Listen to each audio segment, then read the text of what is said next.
The Chex Daily is talking downtown Peterborough. Joined now with Sandra Dewick, policy analyst with the Chamber of Commerce of Peterborough, and Jamie Cahill, long-standing business owner downtown of Cahill's Outerwear. And your dad obviously started this business how long ago? 70s? 1977 he started. 1977, and you've been in different locations. You've seen it through a, son of a business owner and now a current business owner's eyes. Yeah. What's your take on where the state of the current downtown of Peterborough is?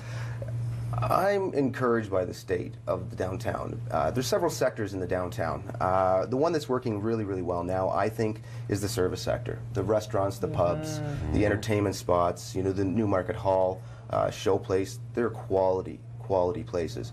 And we've got restaurants and pubs that people come from out of town to come and patronize. Say that about why you came here. When I was living in Calgary, a friend of mine who's from Peterborough, I was looking for a place to move back to in Ontario. He said, you should really check out Peterborough because he heard a stat that Peterborough had more bars and restaurants per capita than New York City. I came here and I still haven't gone to all of them, and it's been 3 years. So absolutely great. That's an excellent point. Yeah. But a lot of people now, especially on social media, are saying, well, we've got the closing of 3 stores recently, and we're starting to see some empty storefronts. People are feeling like it's a downward spiral. Is this the case?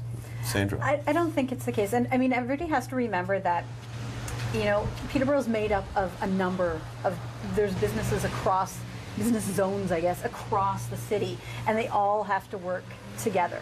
Right. If you want it to be successful, everybody has to work together. You can't have one failing because it doesn't work. We have to be successful straight across the board, and the downtown is part of that. When you talk about vacancies, we have estimates that there's 400 to 500 businesses operating in the whole of the downtown, from the restaurants, from the retail, to the offices, the lawyers, doctors, dentists, etc. And so, the 7 that are vacant happen to be on George Street. That's where the profile fits. But if you look at it as a whole, it's actually very vibrant. One of the suggestions was that you need to bring back an anchor store. For example, when Eaton's was in Peterborough Square, right? Everybody remembers its heyday. It drew people there. Similar to that of Portage Place when Walmart was there, and then it left, and we saw a little bit of a decrease in people there. Do you think the downtown needs an anchor store? I guess I'll ask you, Jamie. It would be nice. At one time we did have, as you say, the Eaton's, and we also had Canadian Tire. And those were reasonable anchor stores. Now they've shifted to the outskirts because that's the way that most communities are going. I would love to see an anchor store come into the downtown. I'm just wondering how practical it is to get one there. Who would want to do it? Who's going to back it and put it in place? I think the answer is yes, I'd like to see one. I'm just wondering how it would be possible.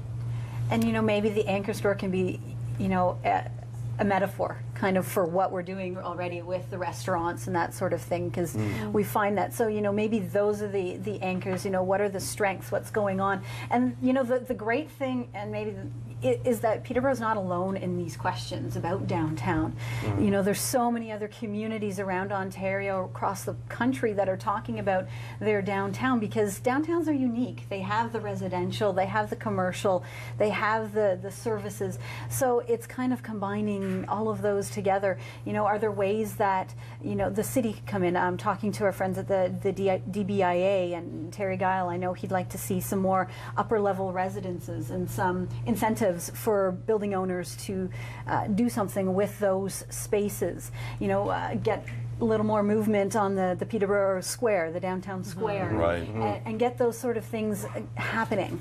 And but I mean, there are successful things that are going on. We have the opening of Apollo Grill; they're doing quite well. Spanky's is expanding next door, so good things are happening downtown. Moho. The Moho as well, now switching over to Dr. J's Barbecue and Brews. So the new Shoppers Drug Mart, the new Shoppers Drug Mart, the building at Hunter and Elmer. There's so much. So lots, and a big shout out to all of our friends, downtown businesses. Thank you for watching. Thanks so much for coming in, and good luck. It, guys. We'll see you tomorrow on the new Chex Daily. Right now, it's Newswatch.